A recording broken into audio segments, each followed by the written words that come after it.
Most women believe that when a man cannot forget her, it is because of love. But love is rarely that simple, and memory is not so easily ruled by the heart. More often, what binds him is not devotion, but something far deeper, more primitive, and far more unsettling. A man who cannot forget a woman is not always a man in love. He is a man wrestling with his own shadow. He is haunted not by her presence, but by the mirror of himself that she once held before him. Have you ever wondered why some men forget quickly, while others carry the ghost of one woman for years? It is because she did not merely touch his hands, she touched his unconscious. She awakened the anima, the hidden feminine within him that Jung described as the soul's bridge. When she appeared, she was not just herself. She was his reflection, his wound, his longing, his unspoken hunger wrapped in human form. To forget her would mean abandoning the possibility of knowing himself. This is why some men cling, not to the woman as she truly is, but to the archetype she embodied for him. She became his Eve, his Persephone, his Helen of Troitha, woman who symbolized the eternal mystery that he could not conquer. The irony is painful. While he may tell himself he misses her, what he truly misses is his own completeness. She stirred in him the illusion of wholeness, and now that she is gone, he feels fractured, wandering through a desert of his own making. And here is the paradox. The woman who becomes unforgettable rarely tries to be. She does not contort herself into performance, or beg for his recognition. Instead, she embodies presence, authenticity, a subtle power that comes from living aligned with her own worth. She does not chase, she does not cling, she simply is. And it is precisely this refusal to orbit his ego that leaves him unable to release her from his psyche.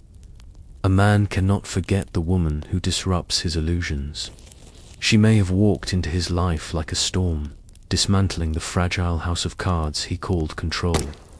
Or she may have been gentle, but in her gentleness, she forced him to confront his own hardness.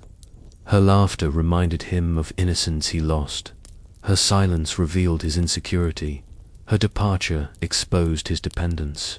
She became the teacher he never asked for, and his soul cannot close the book she opened. But what does this mean for her?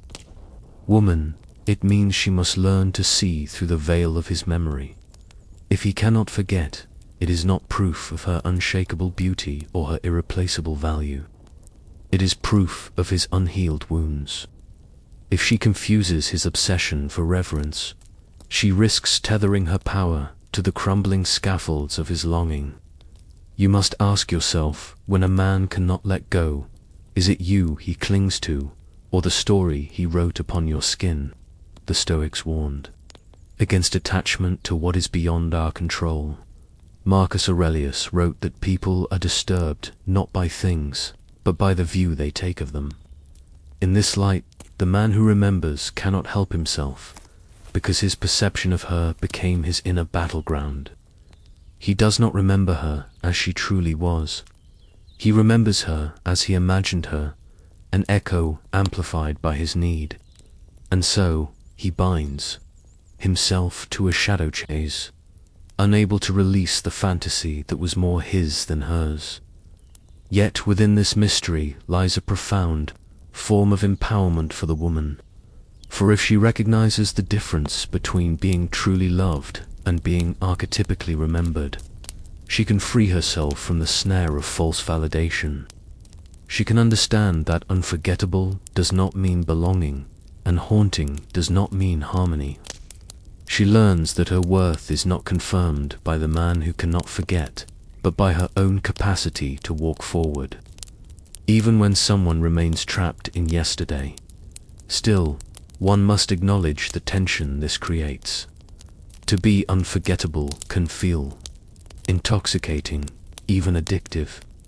To know that one's presence reshaped another person's psyche can tempt the ego into playing the role of muse, savior, or destroyer. But power misused turns poisonous. If she clings to the identity of being the one he can't forget, she risks chaining herself to his stagnation, drinking from the hollow cup of his fixation instead of seeking the living water of her own. Growth, the true transformation, comes when she recognizes that she was never meant to be his missing half. She was meant to be her own whole. The gift of being unforgettable is not to bask in his endless memory, but to realize that her authentic self carries weight beyond anyone's ability to release it. She is not unforgettable because of him, he remembers her because she is unforgettable by nature. And in that truth lies her liberation. His memory is his prison, but her awareness is her freedom. Some women wonder why, if he cannot forget, he does not return. Why does he hold her image like a sacred relic, yet fail to step forward with courage? The answer lies in the tension between memory and transformation. To return would require him to face her as she truly is, not as the projection he once adored. And that is where most men falter. It is safer to worship the ghost of her than to engage with the reality of her presence. In Jungian terms, the anima does not belong to the woman herself. It belongs to his unconscious. She was simply the vessel through which it emerged. This is why he may think of her at night, years later, and feel both longing and terror. She represents his own unlived life, the fragments of sensitivity and vulnerability that he exiled long ago.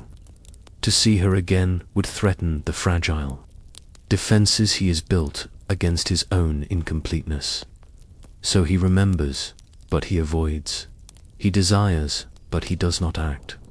For the woman, this can be deeply confusing. His memory feels powerful, almost magnetic.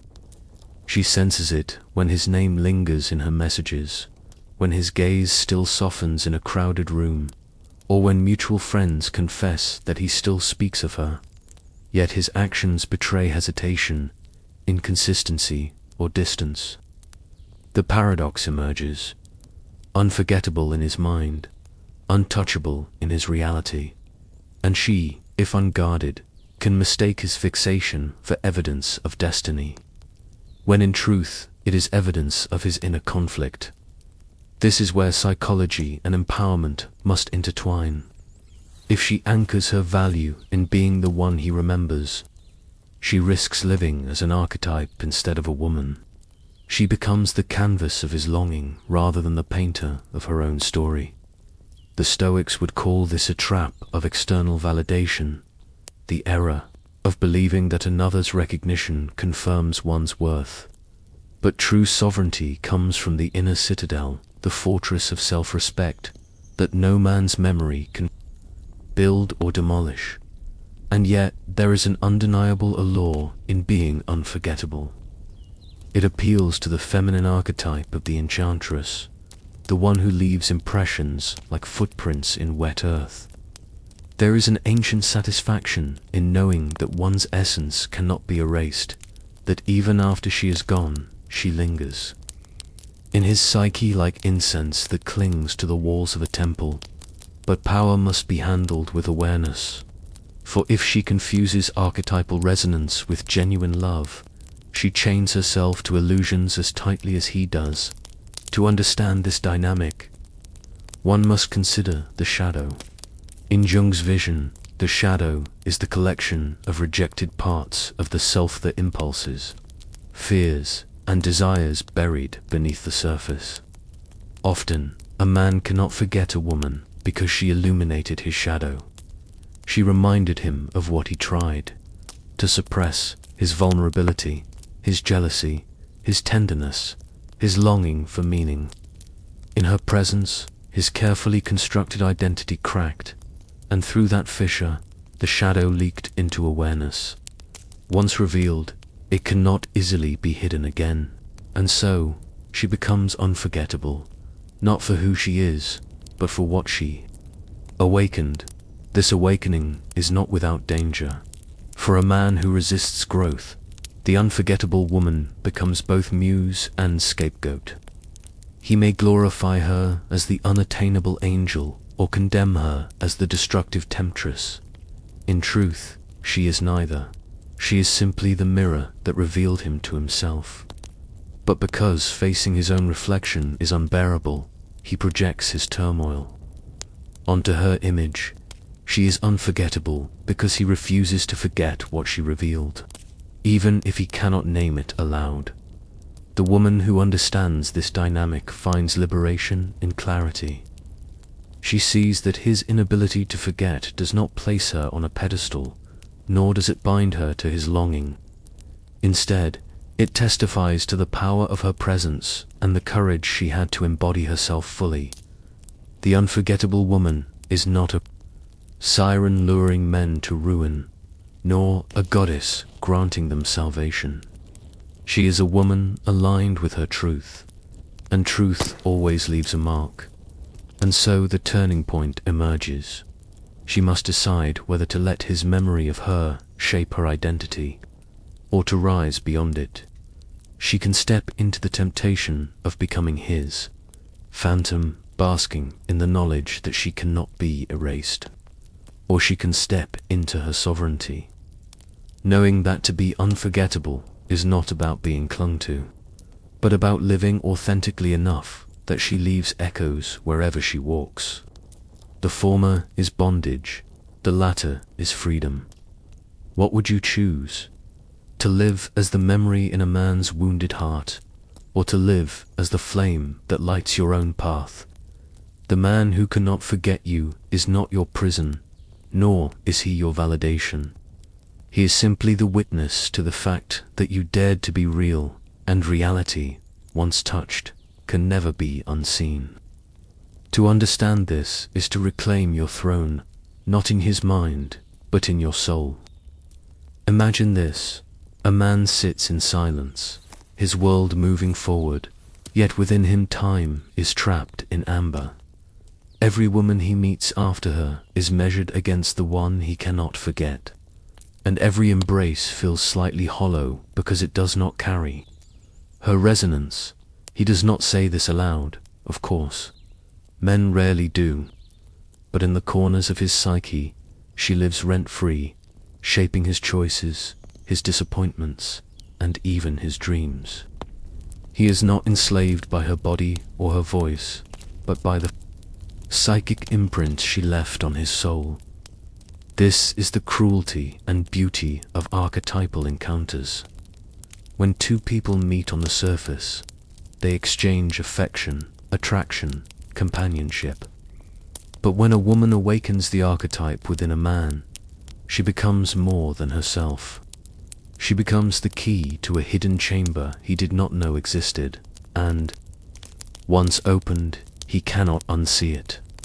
Jung called this the process of individuation, the painful, necessary journey of becoming whole.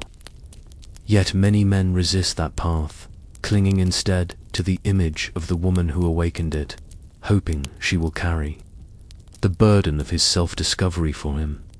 It is here that tension swells, because while he remembers her as the gateway to his hidden depths, she remembers him differently.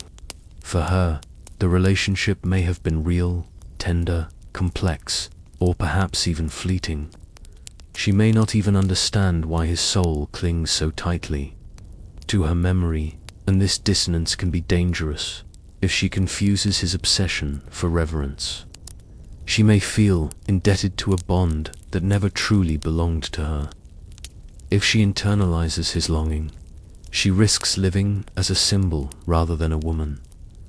To break this illusion, she must see the truth. Unforgettable is not the same as irreplaceable. He cannot forget because he is unwilling to confront himself, not because she is destined to complete him. The Stoics would warn that to be the object of another's unhealed attachment is not an honor but a caution. Seneca wrote that freedom comes not by possessing but by mastering oneself. If a man has not mastered his own soul, then his inability to forget a woman is a sign of bondage, not of sacred devotion, but what of her? What becomes of the woman who knows she is unforgettable? This is where empowerment deepens. To recognize the power of leaving a mark is not to exploit it, but to embody it responsibly. She must understand that she is unforgettable not because of what she did to him, but because of what she dared to be in herself. The world is full of women who contort themselves into pleasing masks, bending to the fragile egos of men.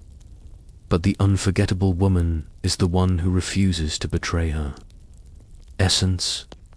Her authenticity cuts through his defenses, and authenticity cannot be erased. Some men will turn that memory into worship, others into resentment, but both are the same chain. Projection.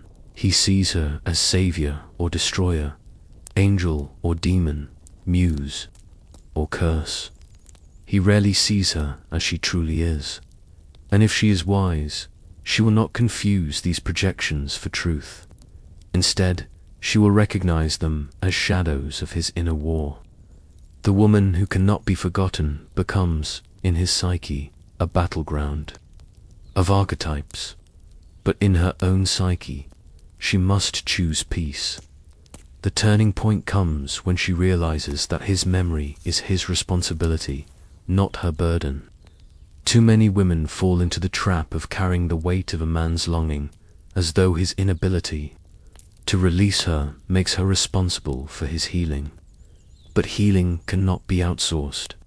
No matter how vividly he dreams of her, no matter how tightly he clings to her memory, he must walk the path of his own shadow.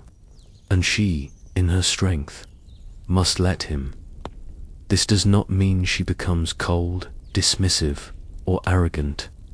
Quite the opposite. It means she becomes free.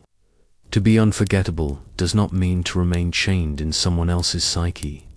It means to move forward with such clarity and integrity that the echo of your presence lingers naturally.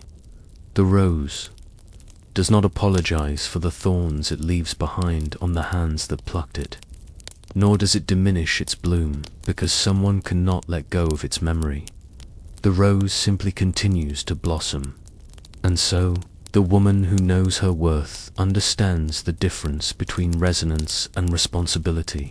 She knows that his inability to forget her is not proof that she must return, but proof that she once illuminated something real. The choice, however, is not whether he will release her. The choice is whether she will release herself from the temptation of becoming his ghost. That is where her power lies, not in being remembered, but in walking forward. Unforgettable by nature, yet untethered by chains.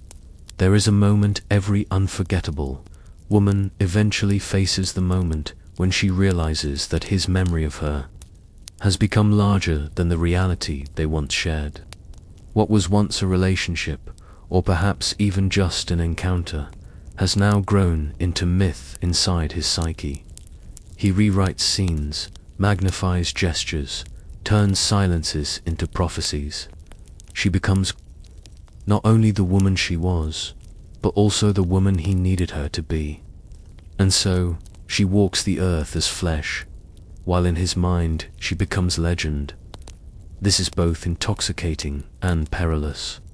For when a woman senses she has become myth to a man, she may feel tempted to step into the role fully. She might think, if he sees me as goddess, perhaps I should act like one.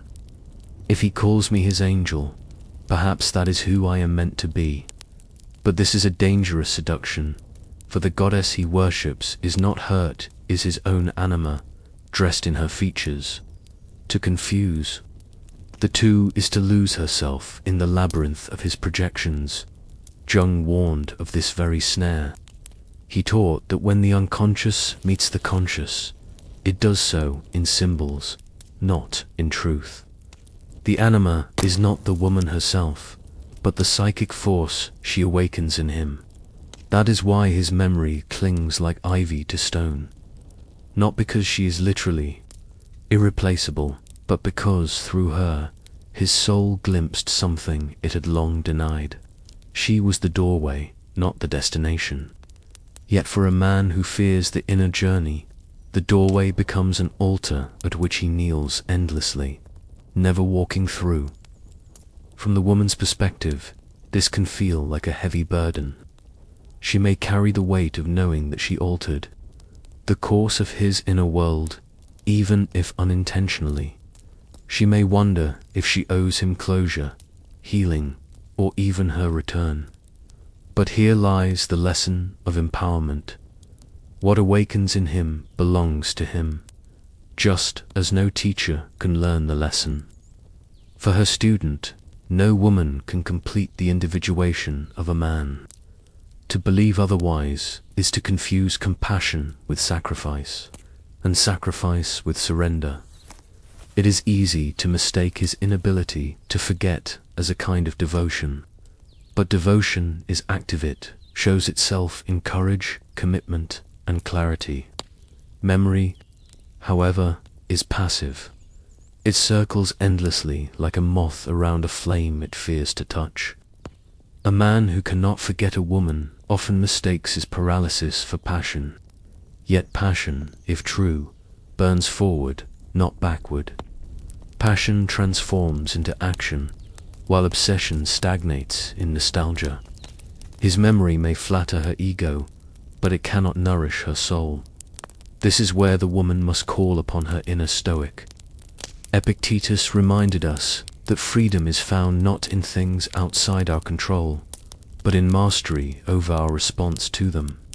She cannot control his memory, his longing, or his inability to move on, but she can control how she interprets it. She can see it as validation, or she can see it as a signpost evidence of her own authenticity. Evidence that when she stood in her truth, she left a mark.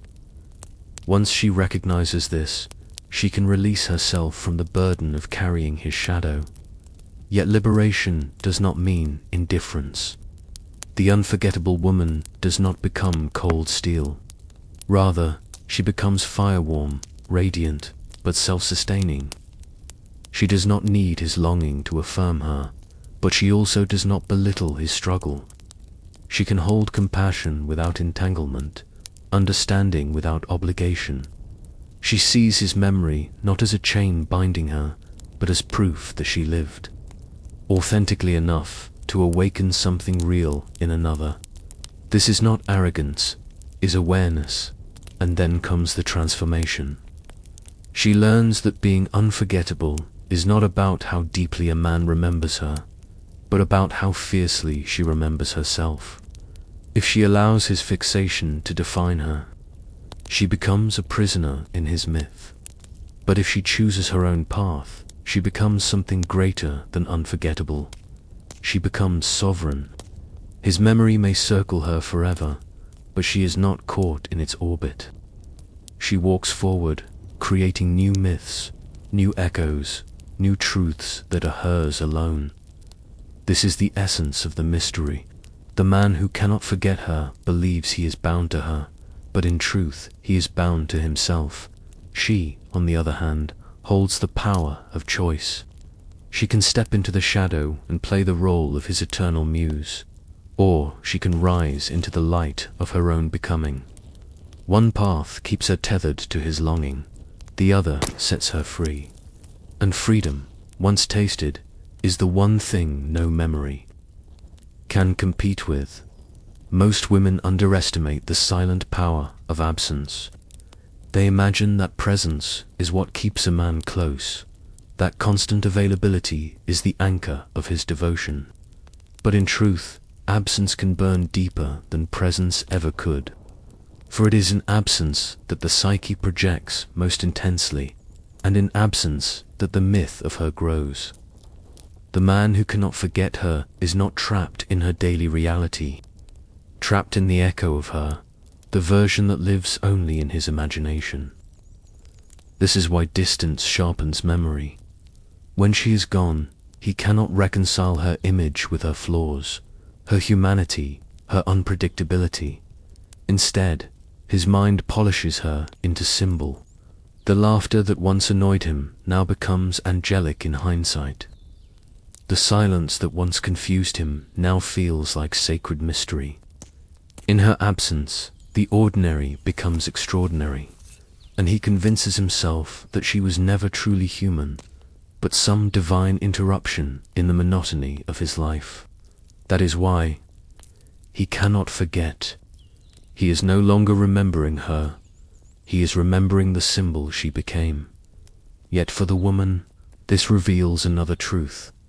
To be unforgettable is often to be misunderstood, for he does not carry her essence with accuracy. He carries a distorted imprint of her spirit. He forgets her complexity, her shadows, her contradictions. He forgets that she is a woman walking her own path of individuation, not merely a character in his inner drama. And if she is wise, she will not mistake his inability to release her as recognition of her full self. Rather, it is evidence that she was too alive to be reduced to simplicity, and his psyche cannot let go of the lesson. Jung spoke of the anima as both guide and trap. She can lead a man toward his wholeness, but she can also ensnare him in endless projections if he resists. The work of integration. This is why he cannot move on. He refuses to integrate. He wants her to remain outside of him, a figure he can chase in memory rather than an inner force he must confront. And so he repeats the same cycle, longing, remembering, realizing that the path forward is not to reclaim her, but to claim himself. The woman, however, must see through this. For there is a subtle danger in being unforgettable. It can tempt her into becoming his unfinished work. If she allows herself to be defined by his memory, she steps into the role of savior, healer, or eternal muse. But that is not her destiny. To live as someone else's projection is to abandon the sacred duty of individuation. Her task is not to soothe his unhealed wounds, but to honor her own becoming. His shadow is his to confront, and her freedom is hers to claim. Consider the wisdom of Marcus Aurelius. Do not waste what remains of your life in speculating about others. If she spends her life wondering why he cannot forget her, she risks losing sight of her own journey. The true question is not why she lingers in his psyche, but why she allows his memory to echo in hers. Does she take pride in being unforgettable? Or does she recognize the deeper call to live in such authenticity that unforgettable becomes inevitable? Not because he remembers, but because she exists fully. This is the turning point. For the woman who embodies her worth knows that unforgettable is not a status conferred by men, but an essence cultivated from within. It is the radiance of integrity, the beauty of presence, the courage to embrace both light and shadow without apology. She becomes unforgettable not because men cannot release her, but because she does not abandon herself. And when she lives this way, whether or not he remembers becomes irrelevant. His memory becomes his prison, while her life becomes her liberation. So, what happens to the man who cannot forget? He circles endlessly around her image, unable to let go, because in truth he is not chasing her at all. He is chasing the wholeness she reflected back to him. He may try to recreate her with others, but every attempt collapses under the weight of projection. And so, she becomes the eternal reminder of the work he has yet to do. But she, if she is wise, does not wait for him to finish it. She steps forward, leaving his memory behind, walking into a freedom he cannot yet understand. The psychological mystery is this: unforgettable women do not try to be unforgettable. They live aligned, authentic, untamed. They embody what most suppress. and in doing so, they stir the soul in ways that cannot be undone. To be unforgettable is not to be chained to another's memory, but to embody such truth that even in absence, the echo remains. She must decide what to do with that echo, cling to it, or rise beyond it. And in that decision, her destiny unfolds. Some women, upon realizing they are unforgettable to a man, make the fatal mistake of waiting for him to catch up. They believe his memory is a promise, that obsession will eventually blossom into devotion. But the truth is far less romantic and far more human. Obsession without transformation is stagnation. A man who cannot forget does not necessarily move. Forward he circles the same memory like a pilgrim at an abandoned shrine, praying to a God who never answers. And the woman who waits for him risks becoming a ghost in her own life. The deeper mystery lies in why he holds on.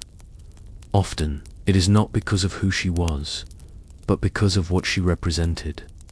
She may have been the first woman to truly see him, to pierce through the armor of bravado and glimpse the boy hiding underneath. Or perhaps she was the first to challenge him without fear, to mirror back the inadequacy he tried to conceal. In either case, she became a catalyst, an event in his soul, not just a person in his life. And events are harder to forget than faces. This is where Jung's notion of the shadow becomes unavoidable.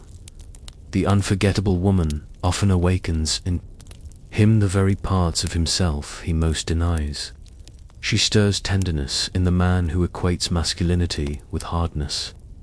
She provokes vulnerability in the man who hides behind control. She ignites longing in the man who fears dependency. In her presence, he confronts his own fragmentation. And when she departs, he is left staring at the unfinished puzzle of himself. It is not her absence that torments him, it is the incompleteness she revealed.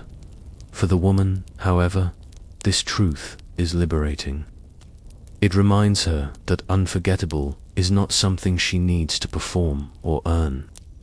It is not the perfect body, the flawless words, or the endless effort to be more desirable. It is the courage to stand authentically, to embody the fullness of her being without apology. She is unforgettable because she dares to live as mirror and flame, awakening both light and shadow in those who encounter her. That is her natural state, not her borrowed role. Yet, power without wisdom is dangerous. To know she is unforgettable can tempt her into arrogance, into wielding her presence as a weapon of control. But to live this way is to fall into the same trap as the man who cannot forget. Both become chained to projection rather than truth. The Stoics warned against this illusion. They taught that the highest power is mastery over oneself, not over others, and so the woman must resist the temptation to be intoxicated by his memory. She must recognize it as his work, not her crown. This understanding opens a door to empowerment. The unforgettable woman is not the one who lingers endlessly in his mind, but the one who does not linger in her own past. She learns to walk forward, carrying the lessons, but not the weight. She knows that to be remembered is flattering, but to be free is divine. And freedom comes not from being the object of his memory, but from becoming the subject of her own life. She is unforgettable not because he clings, but because she continues to grow, evolve, and radiate truth long after the moment has passed. Consider this: a man may carry her name like a scar, but scars belong to the one who bears them, not to the one who caused them. His inability to release her is not proof of destiny, is proof of impact. Impact can teach, but it cannot dictate. He must walk his own path toward integration, and she must walk hers toward individuation. If their paths cross again, it must be as whole beings, not as prisoner and phantom. If they do not, then his memory remains his teacher, and her freedom remains her gift. The closing truth of this mystery is simple yet profound. Unforgettable women do not chase the validation of memory. They do not seek to be remembered.